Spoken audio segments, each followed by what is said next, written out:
de Dieu. C'est vous qui chantez. Oh, je serre ta parole. À haute voix. Ta parole.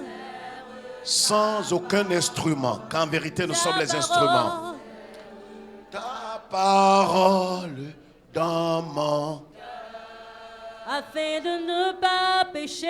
Afin de ne pas pécher. Afin de ne pas pécher.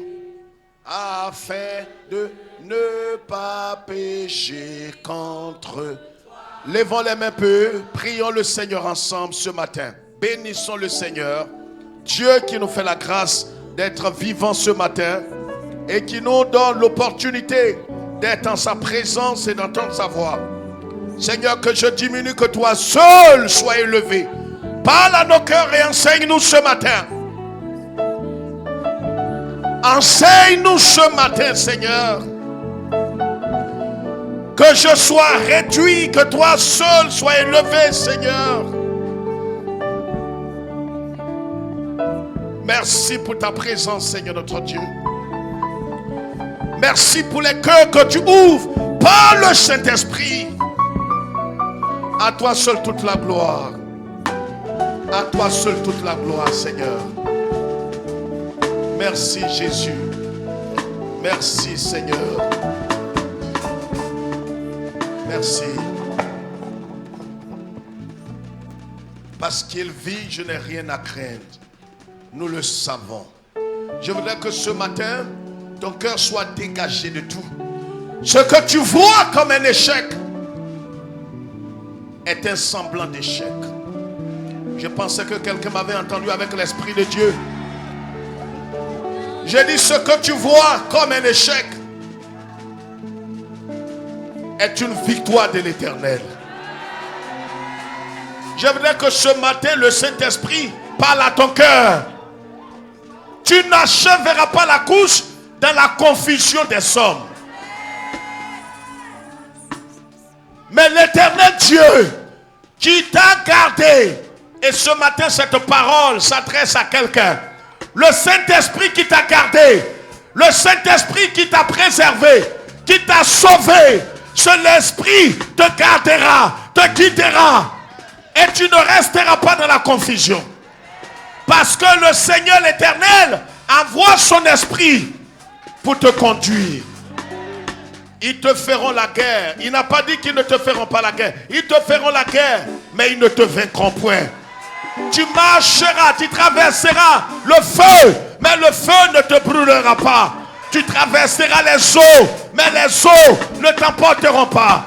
Parce que l'Éternel est vivant, ton âme est vivante, son esprit est vivant, sa présence est totale, et sa grâce te guidera, te conduira, te conduira.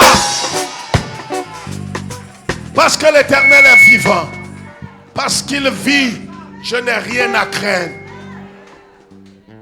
Nous allons le chanter. Merci, merci, s'il te plaît. Merci. Est-ce que tu peux ouvrir ton cœur ce matin?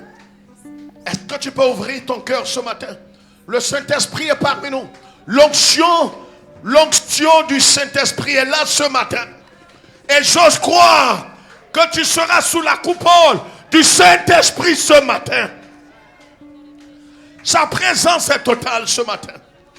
Il te guidera. Il te conduira.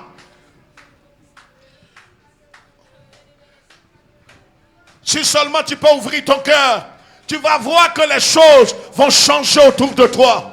Le Seigneur te tend la main. Il te tend la main. Saisis sa main ce matin. Ne laisse pas la mort spirituelle, le sommeil, l'angoisse, le doute, la peur t'emporter ce matin.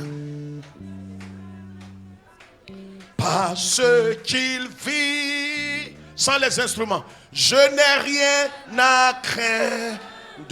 Le peuple de Dieu. L'an 2. Avec vie en tapant les mains.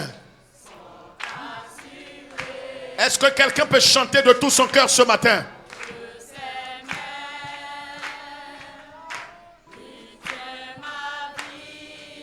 Je dis, est-ce qu'on peut chanter de tout notre cœur ce matin?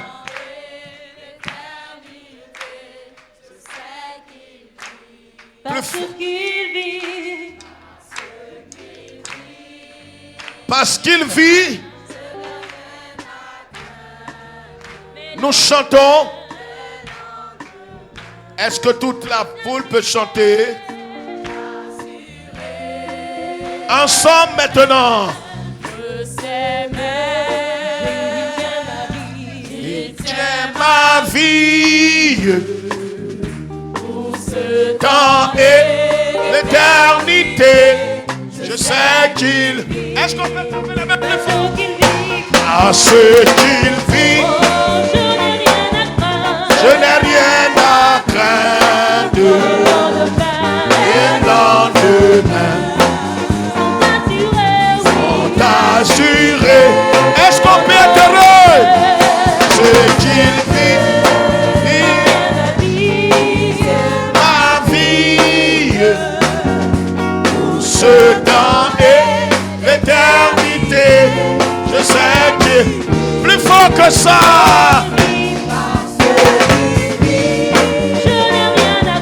Je n'ai rien à craindre. Les lendemains sont assurés. De ses mains, tiens ma vie. Une dernière fois. L'éternité. Est-ce qu'on peut le balancer les mains? Est-ce qu'on peut balancer les mains? J'ai dit, est-ce qu'on peut balancer les mains? En signe de victoire. J'irai. Sois heureux. Sois heureux.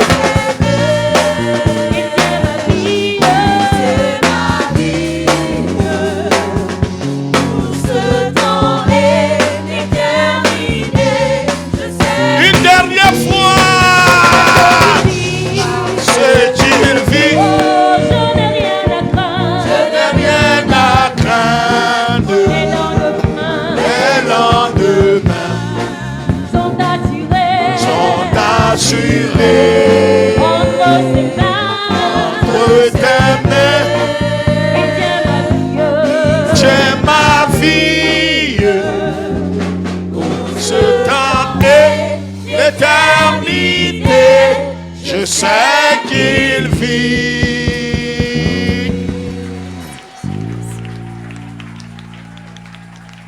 Si vraiment c'est pour lui, ton cri de joie sera la dimension de sa bonté envers toi.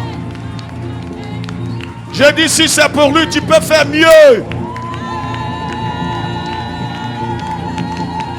Alléluia. Le Seigneur est vivant. Ton âme est vivante. Je dis, ton âme est vivante. Non, peut-être tu ne m'as pas compris. Je dis, l'Éternel est vivant et ton âme qui était morte, qui était séparée d'avec Dieu. C'est ça la mort spirituelle. Mais ce matin, ton être intérieur est vivant. Et ça, c'est ce que la Bible appelle la résurrection spirituelle. La nouvelle naissance. Et quand tu sais qu'il vit, parce que toi-même tu es vivant en lui, tu ne promènes pas les regards.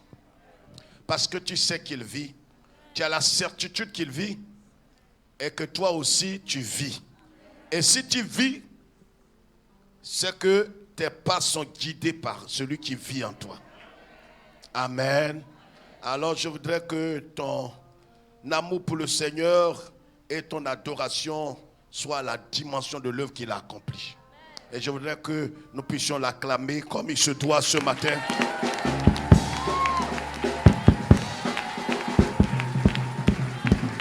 Alléluia. Que le Seigneur nous bénisse. Merci, merci. Asseyez-vous. Dieu bénisse le groupe musical, la voix de l'évangile. Asseyez-vous. Merci bien. Asseyez-vous tous. Je vous salue au nom du Seigneur. Je vous salue au nom du Seigneur. Quand quelqu'un ne peut pas dire Amen, il faut le laisser. Toi, dis Amen, parce que ici, on n'est pas venu en convoi. On est venu individuellement. Le salut aussi est individuel. Amen. Je vous salue au nom du Seigneur. Voyez, ce matin, nous avons quelque chose que nous devons partager ensemble. Et ce quelque chose n'est rien d'autre que la révélation de la parole. Amen. Amen. 2 Corinthiens chapitre 12. Je voudrais que ce matin, tu prennes ton cahier et ta Bible. 2 Corinthiens. On va lire ce passage qui paraît bizarre, paradoxal, incompréhensible. 2 Corinthiens. 2 Corinthiens, avant que le docteur ne lise, 2 Corinthiens, on se lève, à moins que vous soyez malade. Ce n'est pas respect pour le Seigneur, ce n'est pas pour un homme. 2 Corinthiens chapitre 12. 2 Corinthiens chapitre 12. Nous lisons à partir du verset 9 et 10. Écoutez très bien. C'est un passage qui paraît un peu bizarre. Mais ce n'est pas bizarre pour ceux qui ont la vie éternelle. Amen. Et regardez bien. Et il m'a dit, ma grâce te suffit, car ma puissance s'accomplit dans la faiblesse. Je me glorifierai donc bien plus volontiers de mes faiblesses, afin que la puissance de Christ repose sur moi. C'est pourquoi je me plais dans les faiblesses, dans les outrages, dans les calamités, dans les persécutions, dans les détresses pour Christ. Car quand je suis faible, c'est alors que je suis fort. Amen. Quand je suis, c'est alors que je suis fort. Quand je suis faible.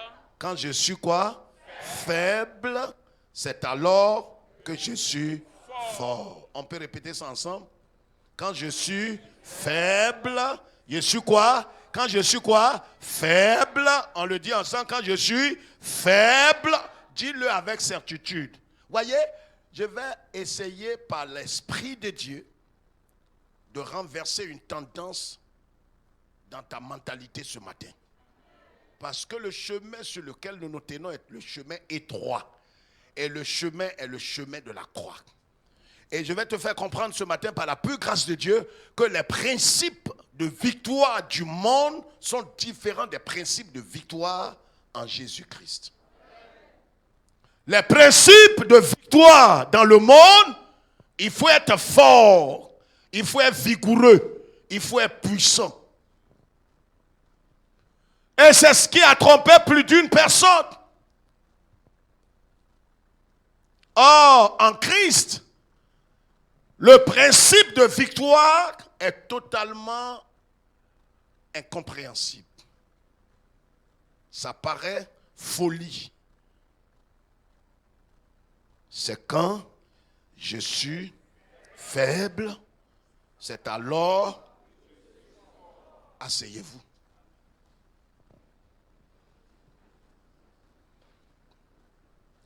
L'apôtre Paul, par le Saint-Esprit, nous donne cette parole, frères et sœurs. Dans sa deuxième épître aux Corinthiens, il donne cette pensée, cette parole.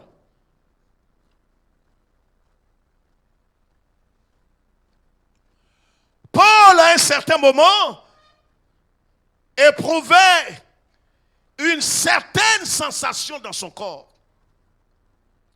Il avait des problèmes de santé, comme tout être humain. Il a invoqué le Seigneur, comme il le dit, quand vous lisez à partir du le verset 8, il dit 3 fois, j'ai prié le Seigneur de l'éloigner de moi. 3 fois, j'ai prié le Seigneur. J'ai crié vers Dieu. Lève la tête, s'il te plaît. J'ai invoqué le Seigneur. Paul, pour ceux qui ne le savent pas, il est celui qui a révélé par le Saint-Esprit qu'il y avait le Saint-Esprit dispensé aux êtres humains 9 dons. C'est le même apôtre qui va dire que le Saint-Esprit remplissait des hommes qui étaient sous le contrôle du Saint-Esprit, qui étaient nés de nouveau et qui se sont placés volontairement et intentionnellement, entièrement sous le Saint-Esprit. Alors, il y a 8 tranches de fruits, 9 tranches de l'esprit, du fruit de l'esprit dans la vie du chrétien que le Saint-Esprit peut manifester. 9. Paul est celui qui va révéler que lui, Paul, a été transporté dans le 3e ciel. Il va révéler donc indirectement qu'il y a 3 cieux. Paul a eu toutes sortes de grâces. Il est rentré dans l'intimité de Dieu. Tout ce qu'il a écrit, il n'a pas appris d'un homme. Le Seigneur s'est révélé à Paul et il a écrit ces choses. Mais c'est ce serviteur de Dieu qui dit, quand il a été souffrant, quand il a été malade, parce qu'aujourd'hui on te dira que si réellement Dieu est avec toi, c'est pas normal, c'est inacceptable qu'un homme de Dieu rempli du Saint-Esprit soit malade et soit dans l'incapacité d'être guéri. On te dira, mais si réellement Dieu est avec toi, comment se fait-il? Et si réellement tu es rempli du Saint-Esprit? Et si réellement tu es passé de la mort à la vie, comment se fait-il que tu es malade, que tu es stérile, que tu es dans cette incapacité de procréer?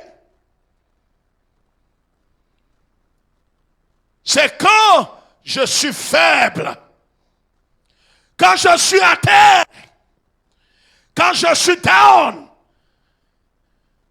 quand j'accepte d'être un loser, un perdant. Paul va avoir la révélation. Il va comprendre. Et c'est lui qui va dire, j'ai crié vers Dieu 3 fois. J'ai invoqué le Seigneur. J'ai dit, Seigneur, guéris-moi. Afin que l'on reconnaisse ta puissance, ta grandeur. Afin que je puisse te louer. Regarde, des pochettes touchent mon corps. Et les malades sont guéris. Mon ombre passe sur des hommes. Ils sont guéris. Seigneur, atteste que je suis ton serviteur. Oui. Des pochettes touchent son corps et les pochettes qui ont touché son corps guérissent les malades. Mais lui-même n'est pas guéri. Le thème de mon message ce matin, la victoire par l'échec. Ton esprit n'est pas en Christ, il ne comprendra pas. La victoire par l'échec en Christ.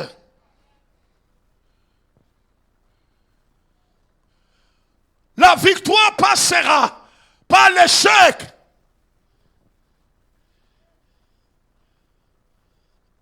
La victoire que le Seigneur va te donner, la victoire que tu vas posséder, la victoire que Dieu t'accordera, passera inévitablement par l'échec.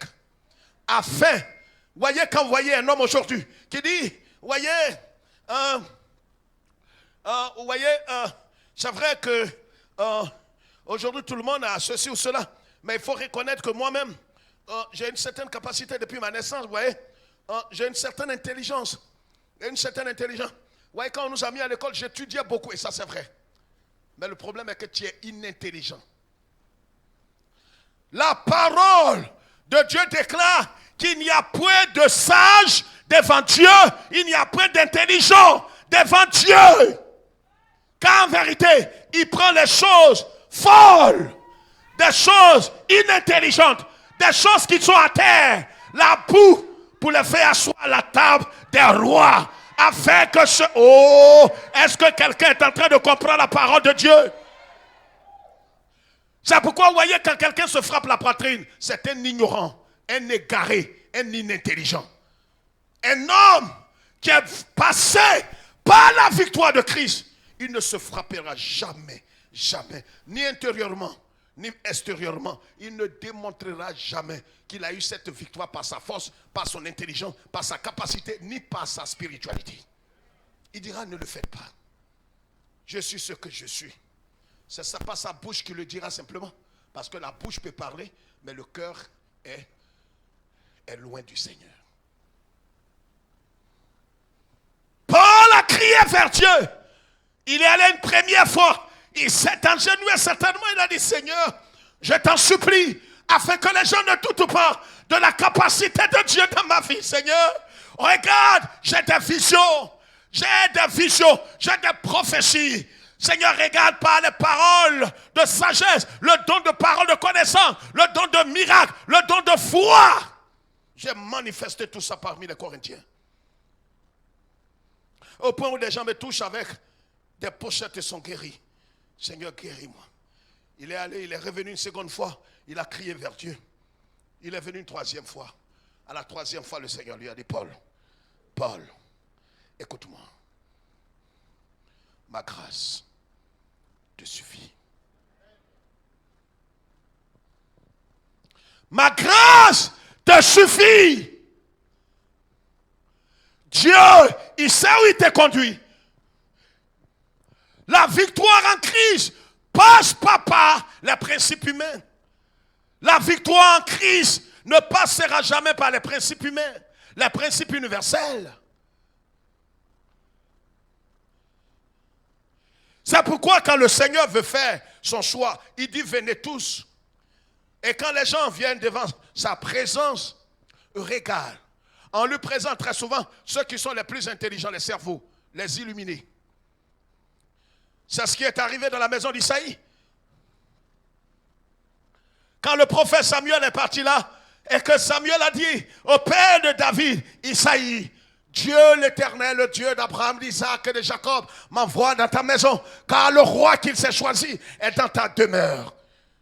Isaïe, le roi d'Israël, est dans ta demeure. Je ne sais qui c'est, il m'a dit de te présenter. Présente-moi tes enfants, car le roi d'Israël est ici. Il a dit certainement, prophète, vis éternellement. Attends un peu. Chama, venez. Vous tous, venez. Vous tous qui êtes présidentiables, venez. Ce qui est élevé aux yeux des hommes est une abomination devant Dieu. Les hommes les plus malheureux, ce sont ceux qui cherchent les premières places parmi les frères. Ils sont venus. Son papa Isaïe les a alignés. Le premier qu'il a présenté, comment il s'appelle, le grand frère de David? Comment il s'appelle? Comment? Eliab. Un monsieur présidentiable. Il remplit toutes les conditions, tous les parrainages.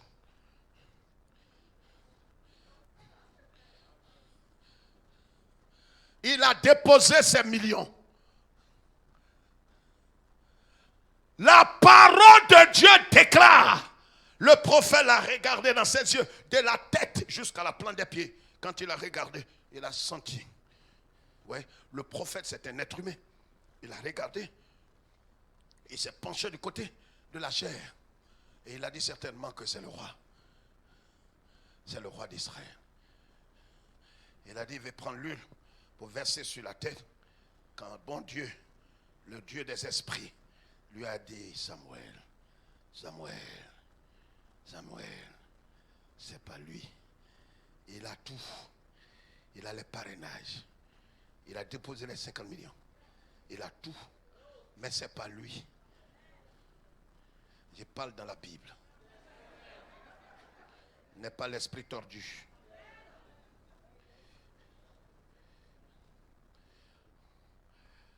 Le deuxième qui est venu, le papa lui a dit, prophète Samuel, c'est pas mon fils aîné là, si c'est pas lui, alors c'est qui? Il a envoyé quelqu'un d'autre. Le prophète dit, c'est pas lui. Un troisième. Il a envoyé maintenant celui que j'aime tant, il s'appelle Shama. Il dit Shama. Shama parce que quand l'enfant est né, il a dit à sa femme, l'Éternel est ici. Il n'est pas ailleurs, c'est chez moi il est. Il a envoyé l'enfant pour lui dire, va maintenant. Il n'a pas pris Eliab ni ton frère aîné, c'est toi maintenant, il va te prendre, Dieu est ici. Il s'est présenté au prophète Samuel pour dire, Samuel, prophète, c'est moi, l'Éternel est ici. Il dit, oui c'est vrai, l'Éternel est ici, mais l'Éternel n'est pas avec toi. Regarde, tu peux porter le nom pour dire, Dieu est ici. Tu peux mettre sur ton magasin, l'Éternel est au contrôle. mais il n'est pas au contrôle. Il parle à quelqu'un. Est-ce que tu es sous l'esprit prophétique ce matin?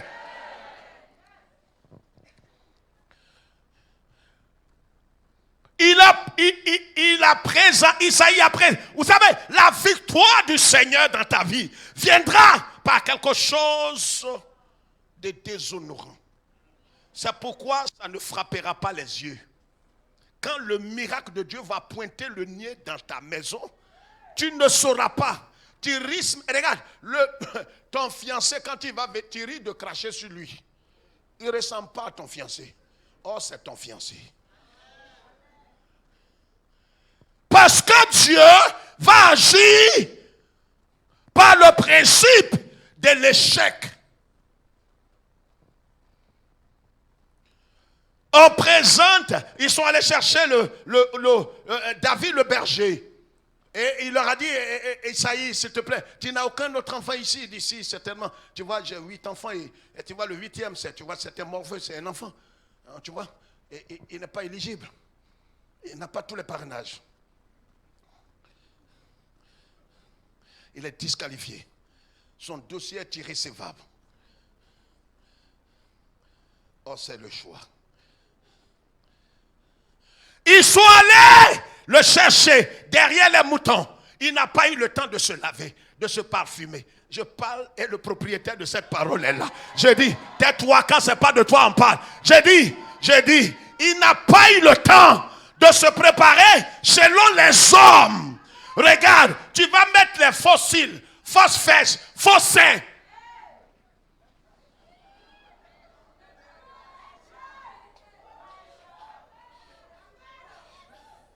Yé les Jésus. Yesura foueng, Yesura.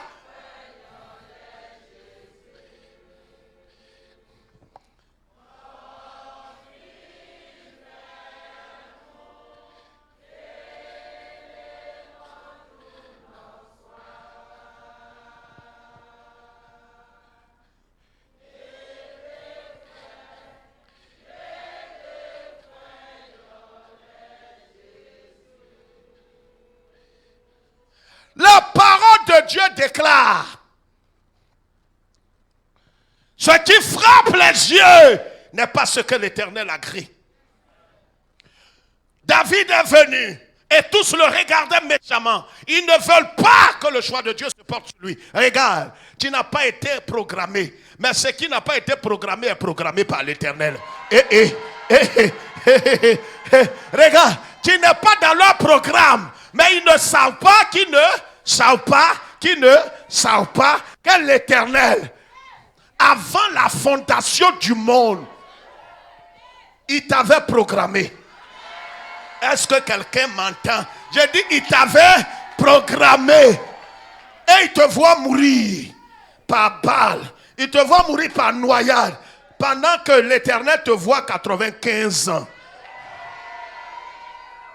Il dit, de la famille, personne ne doit sortir la tête haute. Mais ce qu'ils ne savent pas, c'est que le plan de Dieu est caché aux yeux humains. Ce que Dieu veut faire avec toi, tu ne peux pas le savoir. C'est pourquoi il t'arrive de te plaindre. Tu te plains. Tu ne sais même pas ce que Dieu est en train de faire. La victoire que l'Éternel te donnera passera par l'échec. Passera par le déshonneur. Mais tu ne le sais pas. Quand David s'est présenté, il n'a même pas eu le temps de se laver, de se parfumer. Tu sais, quand Dieu veut faire son œuvre dans ta vie, les préparations humaines, il va mettre ça de côté. Quelqu'un m'entend? On dit tu dois postuler. Tu n'as même pas eu le document qu'on lit. Tu n'as même pas eu le temps de faire quoi? D'étudier. Ça ne veut pas dire qu'il ne faut pas étudier. Mais le problème est que le sort est tombé sur toi un coup. Quelqu'un m'entend? Tu n'auras pas le temps. Parce que pour eux, c'est terminé. C'est l'échec programmé. Mais ils ne savent pas que l'Éternel Dieu Makatabo Sukaya. Parce que Dieu sait où il te conduit. Il sait où il va avec toi. Pour eux, ils t'ont condamné, ils t'ont fermé, ils t'ont enchaîné. Mais ils ne savent pas que le Dieu qui a envoyé Jésus-Christ a programmé que toi, tu seras libéré, tu seras détaché, tu vas te marier, tu vas faire des enfants, tu vas voyager. Alléluia! Ils ont mis point à ta vie. Le Seigneur l'Éternel ce matin met virgule. Il parle de ton enterrement. L'Éternel parle de la construction de ta maison. Ta victoire viendra par l'échec. Quand je suis faible, c'est là que je suis fort. David se présente avec ses imperfections. Viens devant Dieu tel que tu es.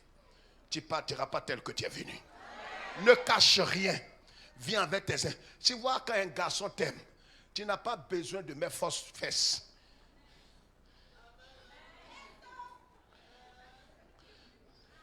Les artificiels ne vont pas lever la main. Femme artificielle, tout est étranger sur toi. Dis à une femme, c'est de toi, il veut parler comme ça. Dis-lui.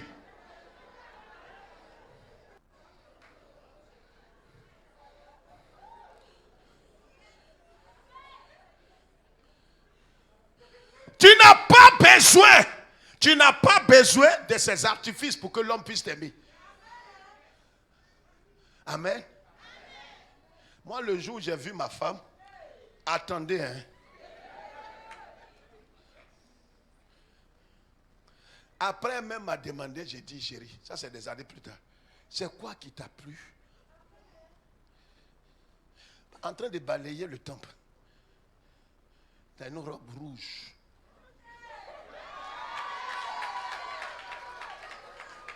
Oh, je ne savais pas que robe rouge là, c'est sa dernière sape.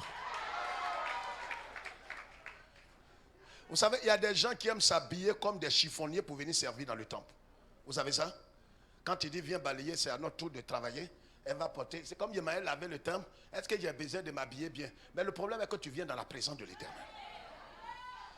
Elle est venue au temple. L'habit qu'elle porte pour venir dimanche, c'est ça qu'elle a porté pour venir le jour, pour venir laver le temple.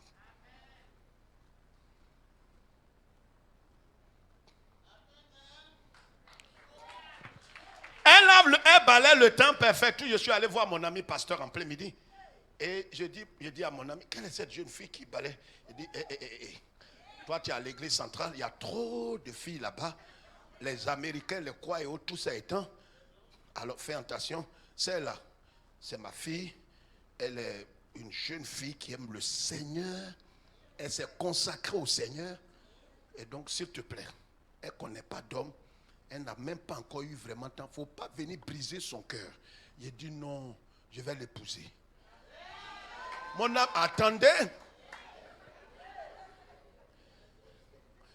Le jour qu'on l'a appelé pour lui dire, elle dit moi je ne suis pas dans plaisanterie. Vous savez, c'est des femmes comme ça, un garçon cherche.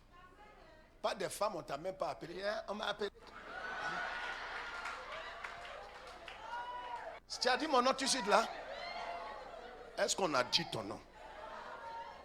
Il a dit, quand elle m'a dit ça, à l'église centrale, là où on est, il y a 150 pasteurs. Et j'étais l'un des plus jeunes, mais les anciens, ils étaient les plus jeunes en âge. Mais j'étais assis sur l'autel avec mon père. Je prêche, je dirige les vendredis aussi. Effectivement, vous savez, quand vous êtes jeune, bouillant, il y a des gens qui peuvent vous aimer comme ça, mais ce n'est pas l'amour. Américaine. Une jeune fille américaine a dit à ses parents, ils sont venus des États-Unis pour une convention. Elle dit, elle m'avait dirigé, elle dit elle-même, elle va me marier. Quand j'ai dit aux frères, aux pasteurs, ils m'ont appelé, ils dit Kwame, ah, tu as trouvé grâce, hein? Il y a la jeune fille américaine, elle dit, elle veut de toi. Donc, oh, tu es béni. Je leur ai dit, je ne l'aime pas. Il dit, tu es fou. C'est ton avenir qui va changer. J'ai dit, je ne l'aime pas. qu'il y a une jeune fille que j'ai vue à Niangon. On dit tu es fou. Regarde, on présente Chama. Dieu ne prend pas. C'est un bambin qui n'a pas d'avenir selon les hommes, qui est caché en brousse. En Niangon, je ne vais pas là-bas. C'est une annexe. C'est là-bas que j'ai trouvé ma femme. Elle m'a dit, regarde, les amusements. J'entends ton nom là-bas à l'église. Amusement, les plaisanteries, dis, tu vas venir. Je ne suis pas dans ça. Si tu n'es pas, va réfléchir. Vous savez, quand tout le monde est derrière toi et puis une pauvre jeune fille te dit ça, tu veux relever le défi. La victoire vient par l'échec. Je t'annonce que tu es en train d'entrer dans ta victoire. David a été choisi, David a été sanctifié. C'est pourquoi Paul dit, c'est quand je suis faible, quand je suis à terre, quand je suis down, quand j'ai échoué selon les hommes. Parce que selon le principe des hommes, quand tu as échoué, il n'y a plus d'espoir. Hébreux chapitre 2 verset 9, prenez note, tous ceux qui écrivent. Hébreux 2 9, Philippiens chapitre 2 verset 5 à 9. Hébreux chapitre 2 verset 9. On va lire ce passage. Allons-y. Rapidement s'il te plaît. Fais vite s'il te plaît. Hébreux chapitre 2 verset 9. Philippiens chapitre 2 verset 5 à 9. 5 à 9 et puis Galates chapitre 6 verset 14. Allons-y vite s'il te plaît. Mais celui qui a été abaissé. Écoutez très bien. Mais celui qui a été abaissé.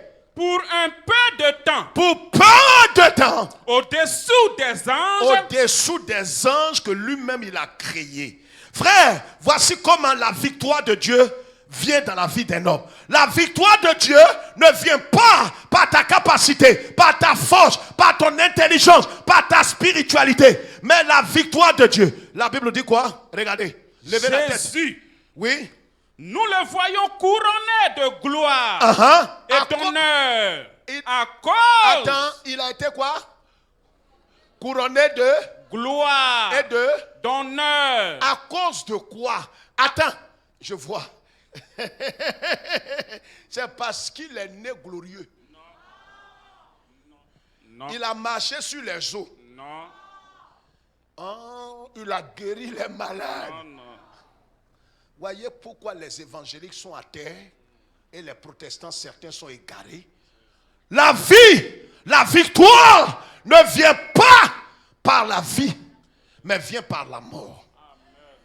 Tu ne connaîtras pas de succès venant de Dieu, de victoire venant de Dieu, d'une paix divine dans ton cœur, si tu n'acceptes pas de passer par la mort, le rejet de ta volonté, d'accepter de renoncer pas à quelque chose, mais à toi-même. Tant que tu n'accepteras pas de renoncer à ton honneur, ta dignité, ta force, ta capacité, tu ne connaîtras jamais, jusqu'à ce que tu quittes cette terre, la paix divine. Tu ne connaîtras pas le bonheur vrai qui n'est suivi d'aucun chagrin. Tu auras des mariages, tu auras des voyages, mais ce sera des bénédictions, malédictions. Jésus n'a pas été couronné parce qu'il est fils de Dieu. Jésus n'a pas été couronné parce qu'il est né. Jésus n'a pas été couronné parce qu'il a guéri des malades. Jésus n'a pas été couronné parce qu'il a nourri la foule. Voilà la raison pour laquelle Jésus a été couronné. Par sa mort à la croix. Si vous refusez la mort, vous refusez le renoncement, vous refusez la crucifixion de la chair, vous connaîtrez un semblant de réussite, mais ce sera une malédiction. Vous connaîtrez le mariage, l'enfantement, mais ce que vous avez reçu en dehors du renoncement va se retourner contre vous. C'est pourquoi aujourd'hui, vous voyez, un chrétien, il lui est difficile d'être serein, imperturbable d'avoir la paix divine, la paix de Dieu, la paix qui supporte toutes choses. Pourquoi nous sommes perturbés pour un oui, pour un non? Pourquoi nous sommes agités? Pourquoi nous n'avons pas de certitude? Pourquoi nous n'avons pas de paix intérieure? Parce que nous refusons de passer par l'échec. Parce que pour les hommes, quand quelqu'un t'a traité de bâtard, de prostituée, de bête, d'inintelligent, et qu'en retour, regarde ici, tu viens de tout ton cœur et lui dis je te pardonne. Non seulement je te pardonne, mais j'ai appris que tu as un problème de 5 000. Je suis venu avec 15 000. Ça, aucun évangélique ne croit à ça, aucun protestant. C'est dans l'évangile de Jésus-Christ. Ceux qui ont décidé de suivre la prédication de la croix, qui est une folie pour ceux qui périssent même étant dans l'église.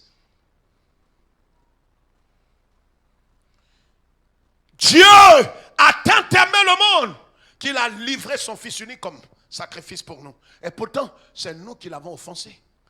Voyez l'évangile, la prédication de la croix est l'unique voie. Il n'y a pas d'autre alternative. Quand tu acceptes celui qui t'a offensé, qui t'a banalisé, qui t'a humilié, qui t'a sous-estimé, qui t'a traité comme un chien, et que c'est toi qui fais le premier pas vers lui, regarde ici s'il te plaît.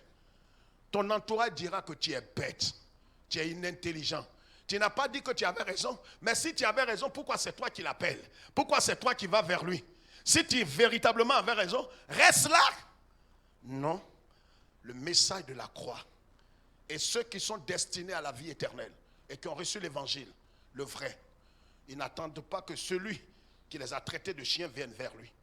Ils prennent la posture de Dieu. Ils vont eux-mêmes vers celui qui les a offensés. C'est pourquoi quand tu seras en train de le faire, et pourquoi je vois certains frères ici, je me demande s'ils sont sages et intelligents.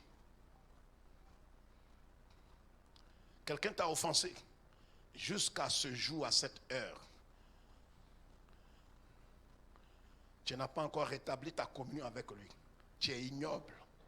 Tu es ignoble. Tu n'es pas digne de suivre Jésus. Jésus dit, si quelqu'un veut le suivre, qu'il dépose sa personne, son honneur, sa dignité, qu'il se charge de sa croix, qui est un symbole d'échec aux yeux des hommes. Parce que quand quelqu'un t'a traité comme moins que rien, et que c'est toi qui fais le premier pas vers lui, lui-même, comme il est perdu, il dit à tout son entourage, c'est mon frère là, lui qui, je vous disais, chérie, tu sais qui m'appelle? Regarde, c'est Nzi. Il n'a pas dit que sans moi, il ne peut pas faire chose. Il n'a pas dit la dernière fois à l'église que c'est lui qui avait raison. Pourquoi c'est lui qui m'appelle? Vous voyez des gens comme ça. La croix, la croix, la croix. Je vous assure devant Dieu dont je suis esclave. Celui-là, si ce n'est pas la grâce de Dieu, il terminera sa course en enfer. Il est égaré. Et Dieu, à un certain moment, si ça persiste, il enverra un esprit d'égarement sur lui. Dieu le fait, ce n'est pas les démons. Alors souvent on voit ça comme des faiblards. Quand tu vas vers un frère qui t'a traité, qui a dit des insanités sur toi, tu vas faire à tout. Il dit à tout le monde, oui, il vous a dit. Il savait qu'il allait venir. C'est le pasteur qui appelle. Ça fait 3 dimanches, ils ne m'ont pas vu là. Ils savent que je suis important. Les gens crient à l'église, ils crient, ils crient, ils crient. Ils savent que sans moi, ils ne peuvent rien. Que Dieu me juge. Toi, tu ne sais pas que tu es là, la cause de nos échecs.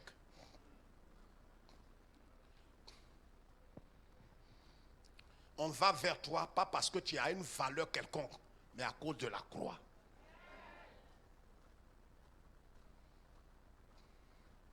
À cause de la croix.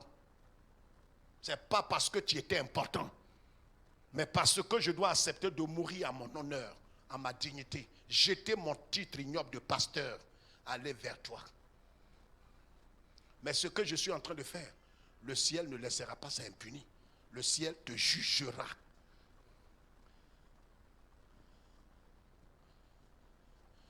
La victoire passera par un semblant d'échec. Quand tu seras en train de t'humilier, tous diront que tu as échoué. Tous diront que tu n'as pas de valeur. Tous diront que tu es tombé bas. Tous diront que tu es un mendiant. Dans ta famille, ceux qui t'ont traîné dans la boue, tes petits frères qui t'ont insulté, c'est à toi d'aller vers eux. Après ce message, Si tu ne peux pas te réconcilier avec les gens, ton sang tombera sur toi. Si je suis serviteur de Dieu, ton sang tombera sur toi. On est en train d'aller dans un chemin. Et nous devons comprendre que véritablement, nous devons mettre de l'ordre en nous-mêmes. Paul dit, c'est quand je suis faible, j'ai renoncé à ma vie. Et le Seigneur Jésus, qui a été abaissé pour un temps, en dessous des anges que lui il a créés, il devient leur gardien. Hey! Il n'y a rien de plus abominable, de plus ignoble. Tu envoies ta petite soeur du village, elle n'a jamais mis pied à Abidjan. Elle arrive à Abidjan, tu la laves, tu la nettoies, tu as payé son premier soutien. Les premiers objets pour ses menstrues, c'est toi qui as fait tout. Elle grandit, un matin, elle arrache ton mari de 35 ans de mariage. Je vous parle d'une histoire vraie que j'ai réglée ici en 95. C'est à toi. Si tu as compris l'évangile, ça paraît renversant. Tu deviens la servante de ta servante. Voilà, si tu n'as pas compris pour Jésus, là, comprends ça. Quelqu'un t'arrache ton mari et maintenant, ton mari te dit, si tu veux rester encore dans la maison, tu dois être la servante de ta nièce. Quand on lit la Bible, comme tu ne comprends pas bien, je prends les choses terre à terre pour t'expliquer. Tu vois que tes yeux rougissent. Tu dis, pasteur, je préfère mourir. Jésus, les anges qu'il a créés là, Dieu l'a mis en dessous d'eux. Dieu va te mettre en dessous des gens qui ne sont pas aimables. Il va te traiter. Il va permettre que certaines situations arrivent, que tu sois ridicule, abaissé, déshonoré. Tu ne comprendras pas. Mais toi, fais le premier pas. Ce matin, vous tous qui avez été offensés, faites le premier pas. Si vous ne faites pas le premier pas, les temps d'incertitude qui viennent, je ne sais pas comment tu vas achever. Il a été abaissé. Et comme il a été abaissé en dessous des anges, c'est pourquoi Dieu l'a couronné. La couronne ne vient pas par des proclamations prophétiques. Arrêtez ces bêtises. Je proclame que je suis roi. Je proclame. Non.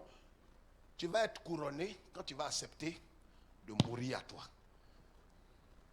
Il y a certaines choses durables et éternelles ne viendront jamais dans ta vie tant que tu n'as pas accepté de perdre ta vie et ton honneur. Dieu va permettre que tu sois abaissé en dessous des gens inacceptables. Il faut accepter. Quelqu'un t'a envoyé qui est chez toi. C'est toi qui lave l'assiette, qui fait tout. Elle dort. Il faut accepter. Ça fait mal.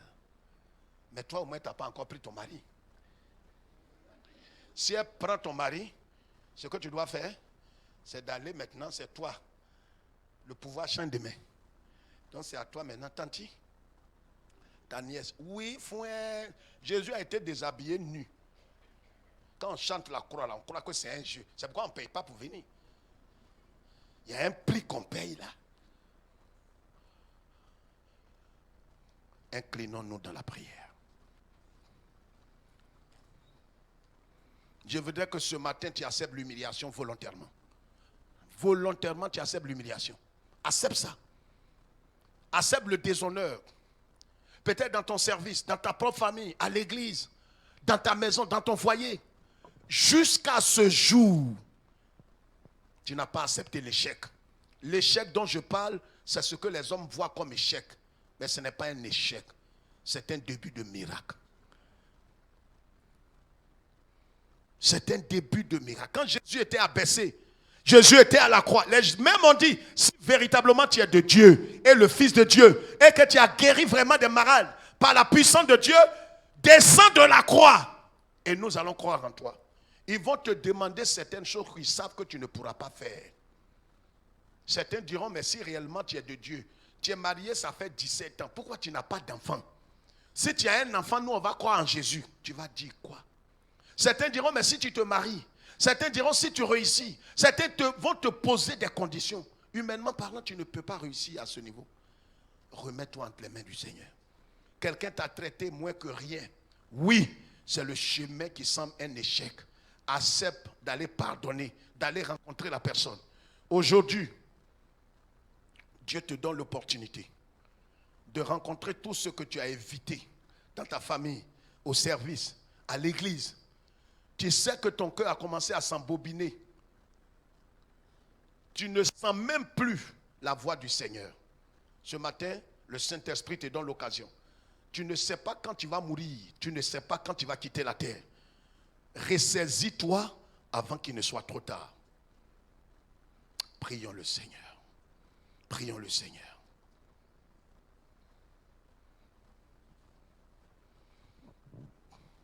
Alléluia. Alléluia. Toute personne qui accepte de mourir à elle-même entre dans la paix de Dieu. Entre dans une paix permanente. Entre dans le repos de Dieu. Tu ne connais pas de paix intérieure. Et regarde, tes affaires ont commencé à se déchirer. Mais tu n'as pas pris conscience. Quand tu accepteras de perdre ton honneur et ta vie, tu vas rentrer dans le repos de Dieu. Tu vas rentrer dans une paix permanente. La mort met fin au conflit. Met fin aux querelles. Lève-toi et lève tes deux mains. Je vais prier. Nous verrons la suite pratique de ce message mardi. Je prie que le Saint-Esprit, si tu es réellement sauvé, que le Saint-Esprit te conduise. Si tu n'as pas d'autre chose qui pouvait t'empêcher, mais que cette parole-là, tu la reçoives dans l'entièreté. Tu dois perdre. Jésus a perdu sa vie pour que nous soyons ce que nous sommes aujourd'hui. Tu n'es pas prêt à perdre. Jésus a souffert de la souffrance expiatoire. Ce n'est pas de cette souffrance que Dieu nous invite. Mais nous devons comprendre une chose importante. La souffrance d'être rejeté, le déshonneur, l'opprobre, nous connaîtrons ces choses. Lève tes deux mains. Seigneur, je remets tout entre tes mains. Je prie que ta grâce abonde dans nos vies. Et que tu illumines les yeux de nos cœurs. Que chacun reconnaisse son état spirituel devant toi. Seigneur, malgré notre apparence de piété extérieure, nos cantiques, nos paroles pieuses révèlent notre état spirituel véritable. Amène-nous à passer par la mort à nous-mêmes afin de connaître la paix permanente, la paix divine au nom de Jésus. Amen. Amen.